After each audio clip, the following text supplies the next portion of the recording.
Bismillah. Magandang araw po sa inyong lahat at magandang magandang umaga po sa lahat po ng nakikinig ng aking vlog na Magbalik Islam Vlog, na kung saan ito'y makikita nyo sa internet platform na ang aking pamagat ng aking vlog ay ang Magbalik Islam Vlog, na kung inyong i-research ay isusulat nyo lang yung mag tapos may dash Balik Islam Vlog dito po sa YouTube channel. So muli po, magandang araw. Ako pong inyong lingkod na ang aking vlog ng YouTube channel ay pagpapaliwanag, pagpapalaganap ng Islam o pagbibigay ng katuruan sa Islam ng naaayon sa tamang katuruan, na naayon sa Quran at naayon sa Sunnah, at kung saan ang aking pagpapaliwanag sa Islam ay para na ipaabot ko sa mga hindi Muslim kung gaano kaganda ang Islam at kung ano po ang pinakamagandang paliwanag pagdating po sa mga hindi nakakaunawa sa Islam. At ang aking vlog ng Magbalik Islam channel ay ito po ay pangmasa. Pangmasa ibig sabihin pangbata, pangmatanda, pangmatatanda, pang mga kababaihan. Pangmasa ito po ay para sa pangkalahatan. Kaya kung maaari lang po, please consider ng aking vlog na paki-like and subscribe. Paki-subscribe na po sa aking channel ng Magbalik Islam Vlog. Ito po ay para sa inyong lahat at para po sa inyo. Mag-comment din po kayo sa aking description box sa baba kung may mga gusto kayong i-topic pagdating po sa aking vlog na ito. So inshallah ay ngayon po ang aking vlog na Magbalik Islam channel, nandito po tayo sa isang isla na kung saan ang isla po na ito ay mayroong moske na itinayo po ng ating mga kapatid na Malaysian. At for the first time po itong vlog natin ito ay una po sa aking vlog na i-upload natin sa YouTube channel ng Magbalik Islam Vlog. At sana po ay patuloy kayong sumubaybay po sa aking Magbalik Islam channel. At inshallah brother, may kakapanayin tayo, may interviewin tayo na isang mga Balik Islam brother, mga Balik Islam din to. Ay itatanong natin sila kung ano ang pagkakaiba ng Islam at ng mga Muslim, at kung ano ang nakita nila sa Islam, bakit sila nag-Muslim. So iharap muna kami dito, inshallah. Si brother Albert. So ngayon ang pangalan niya, ang pangalan ng brother sa Islam, Mustafa, mashallah, tabarakallah, ang ganda. So si brother Albert, dati siyang binyaging Katoliko o ako kasi binyaging Katoliko ako, kaya ako naging Katoliko dahil bininyagan ako ng magulang ko. So ikaw naman, inshallah, binyaging kami siguro, nakapasok simbahan para buhusan ng tubig, para paiyakin ng pare. Kasi pinapaiyak talaga ng pare, umiiyak. Wala kang makita na bininyagan na hindi umiiyak. Bakit kaya ganun umiiyak yung umiiyak yung sanggol pag bininyagan? Yung ba't dahilan yun? Siguro tayo bayad, binagyan tayo sa kwan. So siya, brother Albert, pakitanggal ng sundan ng brother. Kasi itong vlog natin ay walang edit. Hindi ko ito ina-edit bro. Kung ano yung tsura natin, kung ano yun na, kasi iniwas tayo sa fake news o fake na. Marami na kasi sa internet, sa YouTube, mga fake ba? Mga maling mensahe. So, pakitanggal nyo lang ng sundan para makita. Bakit? Hindi ko makita sa camera. So, anong masasabi ko pagdating sa religion ng Islam, o ano ang dahilan bakit ka nag-Muslim? Si Brother Albert ay isa itong kriminal? Dati ka ba isko? O anong naging buhay mo kung hindi ka pa Muslim? Fisherman ka rin ba? Mashallah. Siya po isang mangingisda. So, hindi lang mangingisda. Siya ay mangingisda. Hindi lang yung, wag natin malitin yung magsasaka at yung mga mangingisda. Dahil kung walang mangingisda, wala tayong ulamin. At kung walang magsasaka, wala tayong bigas. So, isa pong mangingisda at mashallah, nakita niya Islam para lamang sa pagsamba sa Allah. So, napakaganda po. Si Albert, ano ang nakita mo sa Islam? Bakit ka nag-Muslim? Ang nakita ko sa Islam, doon ko nahanap ng totoong religion. Totoong kaligtasan. Anong religion? Kasi maraming religion. Maraming religion na Katoliko, Unitarian, Protestante, Iglesia ni Cristo. Maraming religion. Kasi ako nag-born again, nagpasok ako sa ibang religion. Pero lahat naman nagsasabing makikita mo sa Islam na kakaiba sa ibang religion? Sumasamba sa isang Diyos. Yun ang nakita mo. Yun ang nakita So, ibig sabihin, kaisahan ng pagsamba. Mashallah. So, yun ang naiiba. So, lahat naman naniniwala sa kaisahan. Paano kaisahan yun? Kaisahan ng kay Jesus nakikita o naging tao o ano? Kaisahan ng ano? Kaisahan ng Allah. Kaisahan ng pagsamba sa? Ano yung kinikilala nilang Allah na yan? Baka sabihin nila, Allah rin naman yan. Sa Batangas, may Allah doon, may Allah. Ano ba yan yung kasi sa ako nung hindi pa ako Muslim, ang alam kong Allah ay yung Diyos Ama ni Jesus na nasa langit. Yung ibang ano, sabi, kasi kami iba-iba kasi Katoliko. May Katoliko na naniniwala na si Jesus ay Diyos. May Katoliko na si Jesus ay may kinikilalang Diyos, ay Diyos Ama. So kami, Katoliko namin may kinikilala ng Diyos Ama. So ang Diyos Ama ay yun yung Allah. Kayo, ano sa Katoliko ninyo, anong pagkilala nyo sa Allah? Diyos Ama ba o siya yung mag-iisang Diyos na hindi nanganak at hindi pinanganak, hindi siya Ama? Kasi kung Ama, may anak. Oo. So ano sa inyo, pagkakilala nyo ganun? Ibig sabihin, nakita mo ng Islam na iba siya sa lahat ng religion dahil ng Allah. Yun ang sinasamba ng lahat ng mga propeta. Yun ang sinasamba ng lahat ng mga propeta. Kasi yun yung katulong ng mga propeta eh. Sambahin ng Diyos. Okay. Mashallah. Tapos, ano ang unang nakahikayat sa iyo? Bakit nagustuhan mo Islam? Bakit?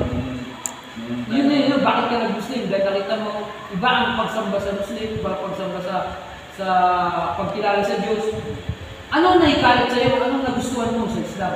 Dahil namimigay ba ng sadaka, namimigay ng charity, anong nagustuhan mo? Pareho. Nagbibigay ng tulong. Alhamdulillah. Kasi dahil ano naman talaga yan, dahil normal na tinutulong ang ibang bansa sa atin, baka akala ng Pilipinas tinutulungan ng mga Muslim para sa gumawa ng masasama. Hindi po. Ang tulong po ng mga Muslim tulad po sa Kristiyano, may tinutulungan po ang Vatican, ang mga actually hindi naman Vatican ang tumutulong eh. Ang Katoliko, pagkakalam ko, sila yung tumutulong sa Rome, sa Vatican. So, kaya hindi lumayaman, hindi po tayo uunlad sa Pilipinas dahil ang pera po ng mga Pilipino ay pinadadala sa Vatican, sa Rome. So tayo pa tumutulong sa Vatican, kaya walang pagyaman sa atin sa Pilipinas. Sa tinuod pa, sa totoo pa, hindi tayo pwedeng yumaman dahil tayo lahat, kung tayo Katoliko lamang, hindi ka pwedeng yumaman dahil ang pera mo ay napupunta lang sa Rome, sa Vatican. So yun ang totoo, dahil meron akong reference, kaya ako sinabihan, meron akong ebidensya, meron akong basihan, meron akong proof, meron akong, kaya ako sinasabihan, meron akong dahilan, meron akong ebidensya para ipagkalat na ang Katoliko ay, kaya nga sabi ni Duterte, kung may makita kayong obispo dyan, meron kayong maging pare, hold upin nyo dahil maraming pera yan. Sabi ni Duterte, hindi ko sinabi yan. At ang sabi pa ni Duterte, kung hindi lang dumating si Magellan, kung sila pula-pula, ay Muslim tayo lahat. Sinabi yan, nagbayaran yan. So, yan lang ang presidente na masasabi natin na totoo sa kanyang sariling sasalita. Hindi dahil sa tiga-Davao siya, kundi dahil sa ang pinag-aralan ni Duterte, attorney siya, alam niya ang Islam. Pinag-aralan niya ang Islam. So sa tinuod pa, inaamin niya ni Duterte na sarili niya ay siya ay Maranao. Siya ay galing sa mga lolo niya ay mga Maranao. So Muslim talaga ta. Muslim tayo dito sa Pilipinas. So paano tayo maging Katoliko? So yun nga, natin, mga kapatid natin ito na dati mga Christian na nag-Muslim. So anong masasabi mo naman, kasi may intervene pa tayong mga kapatid na iba dito, anong masasabi mo sa, di ba, bakit ka nag-Muslim? Ang pagkakaiba ng mga Islam sa mga hindi Muslim? Ano pagkakaiba? Ibig sabihin, sa Islam ba, maluwag mag-asawa o mas maganda sa Christian? Kasi sa Christian, mas maganda yung illegal eh. Kasi sa Islam, 4 ang pag-asawa pero kailangan legal. Susuportahan mo pa eh. Yun na mas maganda eh. Kung babaero ka, mas maganda sa Christian. Mas mahirap sa Islam. O kasi sa Islam, legal pa. O, so ano ang masasabi mo? Anong masasabi mo lang sa mga hindi pa Muslim? Para makita nila ang Islam. Sabi ko lang. Bro, ilapit ko video, hindi natin marinig ba yung boses? Marinig yung boses nito. Nakapulman yung pan. So itong vlog namin na ito ay ulitin ko ay hindi ini-edit kasi ito'y para ibig sabihin, kung i-edit ko pa, ibig sabihin may bawas, may kulang, may dinagdag, parang ano na yun pag vlog na gano'n. Hindi ako vlogger na editor Kumbaga, gusto ko kung ano yung itsura namin, kung ano yung naisabi namin namin yun, at hindi na pwedeng balikan. So, pananagutan namin yung mga sinabi namin, at ito ay para lamang sa pangkalahatan ng YouTube channel. So, patuloy kayo mag-subscribe. So, ano ang masasabi mo, bro? Ang masasabi ko lang, sa mga hindi pa Muslim. Magpunta lang kayo dito sa Barangay Sapang. Hindi kasi po pangkalahatan to. Pangkalahatan, hindi siya particular sa isang lugar. Kung nasa buong Pilipinas sila sa Manila, asan sila magpupunta? Punta sila sa mga moske. Kung saan may mga moske, para pag-aralan ng Islam. at kung saan yung mga, wag yung mga Muslim lang kung saan sino-sino lang. Anong sasabihin mo? Yung mga Muslim na nagdadasal ng 5 beses. Doon kayo magtanong. Kasi magkaiba talaga yung Muslim, bro. Magkaiba yung Muslim sa mga nagdadasal ng 5 beses at sa mga hindi nagdadasal ng 5 beses. So, yung Muslim sa pangalan, Muslim sa pamilya, Muslim sa Muslim sa tawag nito. Muslim dahil sa Muslim ang nanay, Muslim ang tatay. So, magkaiba talaga, tribo-tribo ba? Doon sila magtanong, saan sila magtanong, bro? Sa moske. Punta sila sa mga may moske na kung saan, doon sila magtanong ng ano? Itanong nila kung ano ang yun, kung ano ang Islam. Doon sila magtanong kung ano yung Islam. So maraming salamat sa iyo, kapatid na Albert Mustafa, inshallah. Mustafa, mashallah pangalan niya. So ang masasabi niya lang sa ating vlog na ito ay kung halimbawa mga hindi pa kayo Muslim o may duda kayo sa Islam o bakit ganun ang mga Muslim, ay magtanong kayo sa mga moske. Punta kayo sa moske at magtanong kayo kung ano yung Islam. So, kung ano yung Islam, inshallah. So, okay kapatid. Yun lang ba? May masasabi ka pang iba, may dagdag? Magdagdag ka ba ng iba o may pa sasabihin na iba? Yun lang. Hindi ka na magdadagdag na anong kaluwasan, anong kaligtasan sa Islam na may gagawin mo? Hindi na. So, para sa akin, dagdagan ko na lang. Nag-Islam siya, so siguro hindi niya pa siguro na natutunan, nalaman na ang Islam ay ang pinakamahalaga sa Islam, hindi yung religion, hindi yung pagkatao mo, kundi yung pagdarasal. Ang pagdarasal ay pinakamataas na halaga dito sa Islam. Pag nagdasal ka rito, ito yung unang itatanong sa araw ng pag-uubog. At ang pagdarasal, ito yung magagala natin sa kabilang buhay. At idadagdag ko rin sa sinabi niya na ang Islam lamang o ang mga Muslim lamang ang tunay na maliligtas. Ang Islam lamang ang sa totoo pa na may kaalaman pagdating sa kamatayan. At ang Islam lamang ang maliligtas pagdating sa kabilang buhay. Inshallah. Ang Islam lamang ang maliligtas pagdating sa kabilang buhay. So yun lang, brother. At interviewin natin si kapatid na Kasan. Masyaallah, si Kasan ay ayan yung anak niya. So si Kasan ay isang lumaki sa Christian na lugar. Ngunit, nung nalaman niya, siya pala ay Muslim, ay, anong mo bro, nagbalik Islam ka rin ba? Nagsabi ka rin siya doon na o hindi na? Kasi, nagsabi ka rin, masyaallah. So, ibig sabihin, tawag nito, kailangan mo pala magsyahada. So, kailangan mo pala magsyahada at magsabi ng walang ibang dapat sabihin kundi Allah. At sa kabila, balik natin ibig sabihin si Kasan ay, ang maguwang tatay niya ay Muslim. Ang nanay niya ay Christian. So si Kasan, lumaki sa Christian na kapaligiran. So, siya ay nag-Muslim at nagsabi pa siya ng asyhadu an la ilaha illallah. So, ang kaulugan lamang nun ay siya ay nagbalik Islam at sa totoo pa, tayo ay nagbabalik Islam bawat sambayan natin. Kung tayo nagsala, nagsimba, at sinasabi natin yung asyhadu an la ilaha illallah, so palagi tayo nagbabalik Islam. So, anong masasabi mo ngayong Muslim ka na at nung dati hindi ka pa Muslim? Masasabi ko sa Muslim natin. Anong pagkakaiba ng Islam ka nung hindi ka pa Muslim? Ang pagkakaiba na hindi ako Muslim. Masasabi ko, araw-araw magsisimba yung Muslim. At yung saan di, sabi ko rin, maganda sa Islam kasi ang pinagbawal sa Christian Hindi nagbawal sa Christian, nagbawal sa Islam. Ibig sabihin, ang mga bawal sa Christian ay hindi ginagawa ng mga Christian. Pero itong sa Islam, pag kami bawal sa Islam, hindi mo talaga pwedeng gawin kasi anong dahilan? Pag ginagawa mo yun pero bawal na yun, walang halaga yung pagdarasal mo. Hindi matatanggap. Kaya, kailangan mong, pag binawal sa Islam, bawal ang baboy, bawal ang pumatay, bawal ang magsugal, bawal ang mag-inom ng alak, bawal ang maraming bawal. So, pag ginawa mo yun, anong silbi ng pagdarasal? So, yun ang pagkakaiba. So, kaya, iiwasan mo talaga. So, ang pagkakaiba, ibig sabihin sa Christian, maraming bawal, pero hindi nila isa sa buhay. Hindi nila ginagawa yung mga bawal na yun. So, yun ang magandang pagkakaiba nun. At si Kasan ay lumaki sa Christian na kapaligiran. So, alhamdulillah brother, ang pamilya mo, ang tatay mo siya Muslim Maranao, at nakita mo ang Islam at sana tuloy-tuloy mo siya. Huwag mo tignan ang mga tao, ako, si lahat ng kaibigan mo dito, huwag sila. Kundi ang titignan mo ang Allah, ang katuruan ng Islam. So, ang katuruan ng Islam ay pinagbabawal ang lahat ng mga bawal.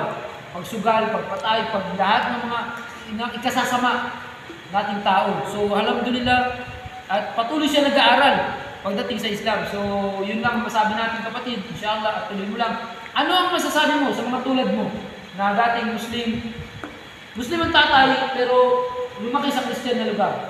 Ang masabi ko sa kanila, balik lupa sila kay Allah kasi hindi natin mabatayan ang oras ang ating kamatayan.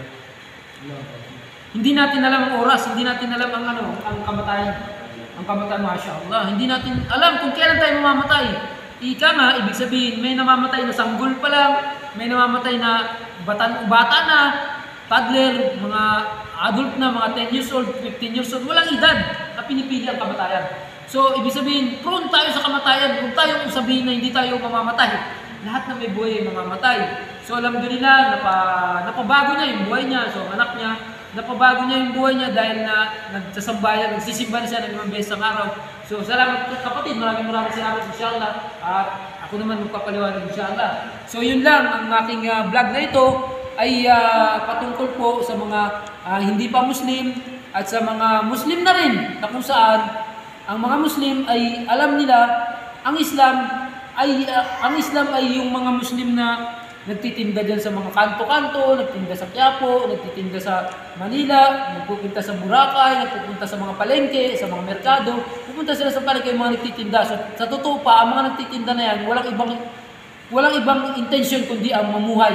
Mamuhay ng kapayapaan, mamuhay ng katahimikan. So, ang Islam po ay katahimikan, kapayapaan at nagtuturo ng kapayapaan, ng pagmamahal sa kapwa, pagmamahal sa kapaligiran, pagmamahal sa environment. So, ang aking pong advocacy bilang isang mountaineer, ako po ay rescuer at first aider din po sa tumutulong po tayo sa mga nag-iikaws. Yan po ang aking advocacy, ang aking kapayapaan. So, ang kapayapaan, napakasarap po sa pakiramdam pag tumulong sa kapwa. Kaya po naghihikayat ako sa mga Pilipino na ang buhay nila, gawin nilang mapakapagsaya sa tao, makapagbigay tulong sa mga tao. Napakasarap po sa puso, pakiramdam, nakapagtulong po tayo sa kapwa. Kaya po ako, ang advocacy ko sa YouTube channel, sana po magtulungan na po tayo mga Pilipino. Huwag po tayong magkanya-kanya. Alamin po tayo po ay galing sa religion ni Adan, ni Abraham, ni Moses, ni Sulaiman, ni Jesus Christ, at ni Noah. Lahat ng po yan ng mga propeta ay ang sumusunod lamang po ay ang mga Muslim. So, sumunod po tayo, magbalik loob po tayo, at ang akin po sinasabi rito na walang iba po kundi ay hindi kami nagtatayo ng religion.